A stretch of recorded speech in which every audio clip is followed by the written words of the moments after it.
Hello everyone, this is Noor from the one man show. और आज हम देखेंगे कि हमारे मैथ्स 1 के मतलब के अलजेब्रा के टोटल सिलेबस से कोविड-19 की वजह से जो डिस्काउंट मिला है, जो सिलेबस में डिडक्शन हुआ है, वो कितना है। तो देखते हैं कि वो डिडक्शन किस तरह से है। बहुत से मिथ है कि वो बहुत ज़्यादा डिडक्टेड है, 2 चैप्टर तो पूरी तरह से ओमिटेड है, लेकिन जो ऊपर वाले चैप्टर्स में चैप्टर नंबर 1 और 2 में भी जो ओमिशन दिया हुआ है, तो ऐसा बना हुआ है कि वो बहुत ज़्यादा डिडक्टेड है, कुछ आने ही नहीं वाला है अलजेब्रा से। तो दोस्तों ऐसा बिल्कुल भी नहीं है। मैं आपको आज क्लियर कर देता हूँ कि एक्चुअली क्या डिडक्टेड है, और जो कुछ चीज़ एक पेज नंबर वाइज डिडक्टेड दी हुई है, उनका डिडक्टेड होने का कोई फ़ायदा भी है या नहीं। तो आइए देखते हैं। तो ये जो डिडक्शन हम यहाँ बता रहे हैं, it's a detail of portion deducted from the syllabus 2020 and 21। आपको पता है इट इज़ ड्यू टू कोविड-19 के आपको पढ़ने का शायद वक्त ना मिला हो, आपके ऑफलाइन क्लासेस ना हुए हो, आपकी तैयारी अच्छी तरह से ना हुई हो, तो इस वजह से ये डिडक्शन किया गया था कि आपको कुछ ना कुछ थोड़ी बहुत आसानी हो जाए फॉर स्टैंडर्ड 10। तो देखते हैं कि chapter number 1 linear equation in 2 variables में क्या क्या डिडक्शन है। आप देखोगे तो इसमें पेज नंबर 2, 3 से ही चालू कर दिया हुआ है कि भाई यहाँ के ये एग्जाम्पल्स नहीं आने वाले हैं, ये आपके जो है कुछ एक्टिविटीज़ नहीं आने वाली है। तो दोस्तों अगर एग्जाम्पल्स और एक्टिविटीज़ ना भी आए तो आपको वैसे भी जो क्वेश्चन आते हैं तो वो number to number, digit to digit, word to word question आपके एग्जाम में नहीं आते हैं, वो आगे पीछे होकर ही आते। तो उनके आने और नहीं आने से कोई फर्क नहीं पड़ता। इसमें एक्चुअल क्या नहीं आने वाला है वो देखिए। इसमें आप पेज नंबर 4 पर जब आप जाएंगे तो प्रैक्टिस सेट 1.1 का जो क्वेश्चन नंबर 1 है एक्टिविटी बेस, वो नहीं आने वाला है। अगर वो नंबर वो ना भी आए, उसके जैसा कोई और क्वेश्चन भी आए तो क्या हुआ, मत आने दो यार, कोई बात नहीं। आपको पता है साइमल्टेनियसली 2 लीनियर इक्वेशन को किस तरह से सॉल्व किया जा सकता है, तो आप कोई भी क्वेश्चन कर सकते हो। उसमें अगर पेज नंबर वाइज आपको बोला जाए कि ये नहीं आने वाला है और ये आने वाला है, तो ये सिर्फ वो आपकी बुक का वजन कम होगा और कुछ नहीं, आपका प्रेशर बिल्कुल कम नहीं होगा उससे। Second question number page number 5 पे ही जो क्वेश्चन प्रैक्टिस सेट 1.1 है, उसका क्वेश्चन नंबर 2 में स्टार्टिंग के जो 6 छोटे वाले सम है वो नहीं आएंगे, लेकिन जो क्वेश्चन नंबर 7 मतलब क्वेश्चन नंबर 2 का 1 to 6 नहीं आएगा। पेज नंबर 5 के ऊपर जो क्वेश्चन नंबर 2 है प्रैक्टिस सेट 1.1 का, उस क्वेश्चन नंबर 2 का 1 to 6 नहीं आएगा, लेकिन 7 और 8 जो बड़े वाले सम है, जिसमें एक बार आपको प्लस करना पड़ता है, फिर एक नई इक्वेशन बनती है, फिर एक बार माइनस करना पड़ता है, फिर एक नई इक्वेशन बनती है, तो वो 2 क्वेश्चन आने वाले हैं। तो इस पॉइंट ऑफ व्यू से मुझे लगता है कि वो 2 क्वेश्चन बहुत ज़्यादा इंपॉर्टेंट हो जाते हैं। तो शायद उसमें से आपके फाइनल एग्जाम में कोई ना कोई एक क्वेश्चन ज़रूर ही आए। तो वो 2 क्वेश्चन हमें अच्छे से करने हैं, बाकी के ऊपर के अगर आएंगे तो ही तो आपको कर पाओगे, प्रैक्टिस तो उसकी भी करनी पड़ेगी। देन पेज नंबर 19 पर जो भी एक्टिविटीज़ है जो कि एग्जाम्स में आती थी, ऐसी एक्टिविटी है, और जो भी एग्जाम्पल 1.4 के लिए दिए हुए हैं 1.4 के पीछे पेज नंबर 19 के ऊपर, वो सारे नहीं आने वाले हैं। उसके बाद में प्रॉब्लम सेट 1 का क्वेश्चन नंबर 6 के जितने भी सब क्वेश्चन है वो सारे के सारे नहीं आने वाले। अब आ जाते हैं चैप्टर नंबर 2 पे, विच इज क्वाड्रेटिक इक्वेशन। यहाँ पर देखिए, हम जब प्रैक्टिस सेट 2.5 निकालेंगे, उसके क्वेश्चन नंबर 1 में जो तीसरा वाला क्वेश्चन है वो नहीं आने वाला है। अब इससे कोई फर्क नहीं पड़ता कि तीसरा ना आए, क्योंकि सारे एक जैसे क्वेश्चन है, उसके जैसा शायद कोई भी ना आए, कुछ और ही डाल दे, कोई और नंबर डाल के डाल दे, तो कोई बात नहीं, फिर भी इसमें दिया हुआ है। पेज नंबर 50 पे आप देखेंगे तो प्रैक्टिस सेट 2.5 का क्वेश्चन नंबर 5 और 6 नहीं आने वाला है। ठीक है, 2.5 का क्वेश्चन नंबर 5 और 6 जो है वो नहीं आने वाला है। क्वेश्चन नंबर 53 पेज नंबर 53 पे जब आएंगे तो आप देखेंगे इट इज प्रॉब्लम सेट 2, इसका क्वेश्चन नंबर 1 का जो सब क्वेश्चन 6 है वो नहीं आएगा, और क्वेश्चन नंबर 10 प्रॉब्लम सेट 2 में पेज नंबर 54 पर वो बिल्कुल पूरा क्वेश्चन नंबर 10 है वो भी नहीं आएगा। अब आ जाइए chapter number 3 which is arithmetic progression. जब मैंने अरिथमेटिक प्रोग्रेशन कराया था तभी मैंने आपको कहा था कि ये एक बोनस चैप्टर है, अच्छे से कर लेंगे और आपको पूरे मार्क्स भी मिलेंगे। तो इसीलिए शायद इसी मुताबिक इसमें से कुछ भी डिडक्शन नहीं हुआ है, कुछ भी डिडक्टेड नहीं है चैप्टर नंबर 3 अरिथमेटिक प्रोग्रेशन में से। उसके बाद में है चैप्टर नंबर 4 फाइनेंशियल प्लानिंग। अब फाइनेंशियल प्लानिंग में क्या है, ये पूरा का पूरा ओमिट कर दिया गया है, इसमें से आपको कुछ भी नहीं पढ़ना है।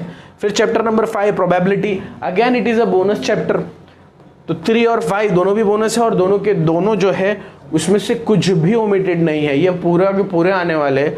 और आप देखेंगे क्वेश्चन नंबर 6 स्टैटिस्टिक्स, ये थोड़ा टफ चैप्टर था, तो ये कंप्लीटली ओमिटेड है, ये बिल्कुल भी नहीं आने वाला है। तो मैं बोलूँगा आपको कि अगर आपको अपने दिमाग में रखना है कि क्या ओमिट है, तो सिर्फ ये जानिए कि ओमिट के हिसाब में आपके पास फाइनेंशियल प्लानिंग है जो पूरी तरह से ओमिट हुआ है, और statistics chapter number 4 and chapter number 6, बाकी सब तो पूरा प्रैक्टिस करना ही है दोस्तों। तो ये है हमारा total detail of the portion deducted from the syllabus of algebra for 2020 and 21। मैं आपको 3 से 4 सेकंड का वक्त देना चाहूँगा कि आप अच्छे से इसका स्क्रीनशॉट ले लें। अब इसके बाद में जो हम चार्ट बनाने वाले हैं, ये चार्ट आपको बताएगा कि आपका पेपर पैटर्न किस तरह से होगा और मार्क्स डिस्ट्रीब्यूशन कैसे होगा। तो please take a screenshot first. तो आइए दोस्तों देखते हैं कि हमारा अलजेब्रा का पेपर पैटर्न और मार्क्स डिस्ट्रीब्यूशन किस तरह से होने वाला है।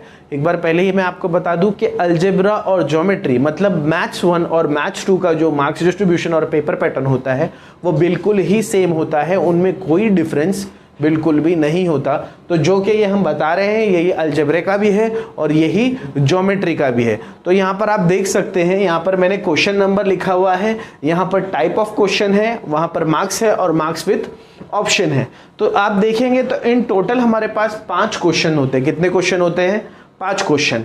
क्वेश्चन नंबर 1 के सारे क्वेश्चन 1 मार्क के होते हैं, क्वेश्चन नंबर 2 के 2 मार्क्स के, क्वेश्चन नंबर 3 के 3 मार्क्स के, क्वेश्चन नंबर 4 के 4 मार्क्स के और क्वेश्चन नंबर 5 के फिर से 3 मार्क के। इस तरह से होते हैं। तो देखिए यहाँ पर जो क्वेश्चन नंबर 1 का ए होता है वो होता है solve multiple choice question. 4 question आते हैं और चारों के 4 ही कंपलसरी होते हैं, ईच फॉर 1 मार्क। तो क्वेश्चन नंबर 1 का ए होता है 4 मार्क के लिए विद ऑप्शन भी और विदाउट ऑप्शन भी। उसके बाद में क्वेश्चन नंबर ए का ही अगर आप बी देखेंगे तो आएगा सॉल्व फॉलोइंग सब क्वेश्चंस। इसके अंदर 4 क्वेश्चन होंगे all compulsory, 1 for each marks. 4 question होते हैं 4 मार्क्स के विद ऑप्शन भी और विदाउट ऑप्शन भी। इस तरह से क्वेश्चन नंबर 1 ए और बी के साथ 8 मार्क्स के लिए कंप्लीट होता है। फिर आप अगर देखेंगे क्वेश्चन नंबर 2 तो इसका जो ए होता है यह है कंप्लीट द एक्टिविटी। वो जो बॉक्सेस आते हैं ये 3 एक्टिविटीज आती है जिनमें से आपको 2 करनी होती है, ईच फॉर 2 मार्क्स। इस तरह से ये विद ऑप्शन 4 मार्क के लिए आता है और विदाउट ऑप्शन 6 मार्क्स के लिए। और उसी के नीचे आप देखेंगे क्वेश्चन नंबर 2 का बी, तो वो होता है सॉल्व फॉलोइंग सब क्वेश्चन। जो टोटल 5 क्वेश्चन दिए होते हैं उसमें से आपको 4 करने होते हैं, ईच फॉर 2 मार्क्स। तो 4 क्वेश्चन अगर आप करोगे तो 8 मार्क्स होता है विद ऑप्शन, विदाउट ऑप्शन और विद ऑप्शन होता है 10 मार्क्स। इसी तरह से अगर आप देखेंगे क्वेश्चन नंबर 3 तो इसका 3 का ए जो होता है कंप्लीट द एक्टिविटी। एक बड़ी एक्टिविटी होती है जो 3 दी हुई थी, 3 में से आपको कोई एक करनी होती है जो कि 3 मार्क के लिए होती है पूरी। और इसी का बी, क्वेश्चन नंबर 3 का बी आप देखेंगे तो सब क्वेश्चन दिए होते हैं 4 जिसमें से आपको 2 करने होते हैं, ये भी ईच फॉर 3 मार्क्स होता है। तो दिस इज क्वेश्चन नंबर 3 का A is for 3 marks and B is for 6 marks with option and 6 marks and 12 marks without option.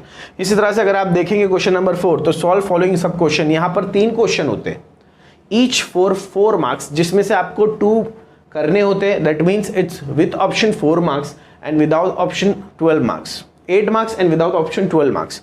और लास्ट में solve the sub question 2 out of 1 होता है, 2 question दिए हुए रहते हैं। लास्ट वाला क्वेश्चन, क्वेश्चन नंबर 5 जिसमें से आपको 1 करना होता है, वो एक सिंगल क्वेश्चन 3 मार्क के लिए होता है। 2 में से आप अगर करेंगे 1 तो आपको इसमें विदाउट ऑप्शन 3 मार्क्स होता है और विद ऑप्शन 6 मार्क्स। इस तरह से अगर आप अपने मार्क्स काउंट करेंगे तो विदाउट ऑप्शन टोटल 40 मार्क्स होते हैं और with option it is 60 marks. एक बार मैं चाहूँगा कि अच्छी तरह से इसे देख लीजिए, इसका एक स्क्रीनशॉट ले लीजिए और हमें इस पेपर पैटर्न, मार्क्स डिस्ट्रीब्यूशन और डिडक्टेड पोर्शन को अपने ध्यान में रखते हुए अब अपनी तैयारी करनी है ताकि आप अच्छी तरह से कर पाए। इसका एक स्क्रीनशॉट ले लीजिए अच्छे से।